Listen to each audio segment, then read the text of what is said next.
Meet my 10-year-old motherboard, covered in dust and seemingly forgotten. It's easy to assume that this relic of the past has no life left in it. But here's the thing. Contrary to popular belief, these old motherboards can still work.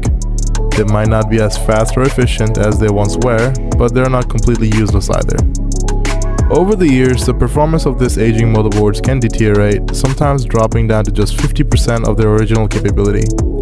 Factors like dust buildup, component degradation, and outdated technology can all contribute to this decline in performance.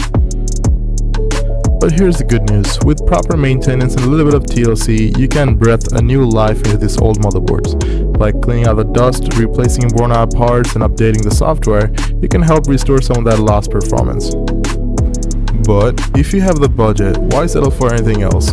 Upgrade to a newer, future-proof motherboard today and take your computing experience to the next level.